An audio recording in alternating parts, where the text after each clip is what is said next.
Hampton began as a leader to the Black community in the Black Panther Party, but he proved to be a uniting force that unionized a rainbow coalition of members from every race, color, and gender, and fostered a sense of community and security among all of his followers.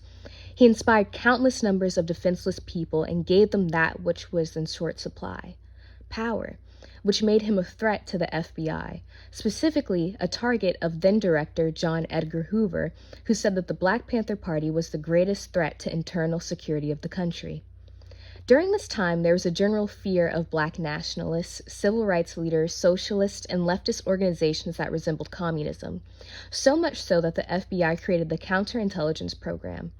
Beginning in 1956, this program aimed to surveil, undermine, and sabotage organizations like the Black Panther Party. A memo from John Edgar Hoover stated that this program sought to suppress Black liberation and the advancement of underprivileged in this country for fear of social upheaval. Excerpts from the memo noted that the FBI's goal was to, and I quote, prevent the coalition of militant Black nationalist groups. In unity there is strength, a truism that is no less valid for all of its triteness. An effective coalition might be the first step toward real Mama in America, the beginning of a true Black revolution. End quote. The FBI specifically surveilled leaders of civil rights organizations because of the threat they posed to American capitalism. The FBI wanted to, and this comes from the memo as well, prevent the rise of a messiah who could unify and electrify the militant Black nationalist movement. Malcolm X might have been such a messiah. He is the martyr of the movement today. Elijah Muhammad is less of a threat because of his age. King could be a very real contender for this position, though he abandoned his supposed obedience to white liberal doctrines, nonviolence, and embraced Black nationalism. End quote. The FBI fabricated fake media stories, spread misinformation, interfered with organization-sanctioned events, and sent anonymous letters and calls to achieve their goals. In this dissolution of Fred Hampton, they employed the use of an informant by the name of William O'Neill. In 1966, 17-year-old O'Neill had stolen a car and had taken it out for a joyride across county lines.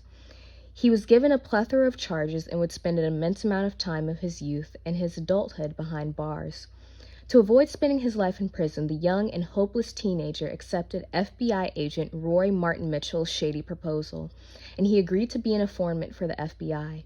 O'Neill infiltrated the Illinois chapter of the Black Panther Party and fed information to the FBI. O'Neill quickly rose through the ranks and became Fred Hampton's head of security and was granted access to various Panther locations. After some time, Hampton became a priority threat to the FBI. It was the young O'Neill that gave floor plans of the apartment to the FBI.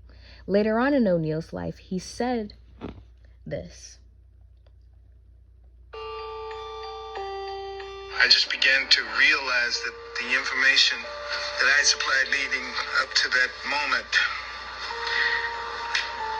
had facilitated that raid. I knew that indirectly I had contributed, and I felt it, and I felt bad about it.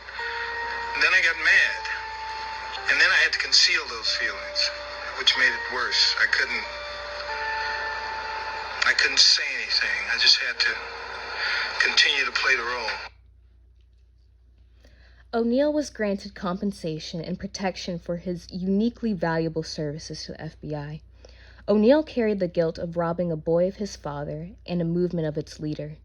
He committed suicide at 40 by jumping into oncoming traffic.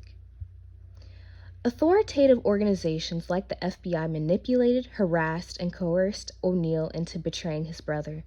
They used him as a pawn to help kill the revolution, but they failed. As Fred Hampton once said, you can jail a revolutionary, but you can't jail the revolution. Hampton sparked the push for inclusivity in the struggle for equality. His legacy lives on through individuals who protest in the streets and fight against systemic racism today. America's sins are stained with the blood of Fred Hampton and many others. Hampton sacrificed his life for a more equal and just world. Are you willing to do the same?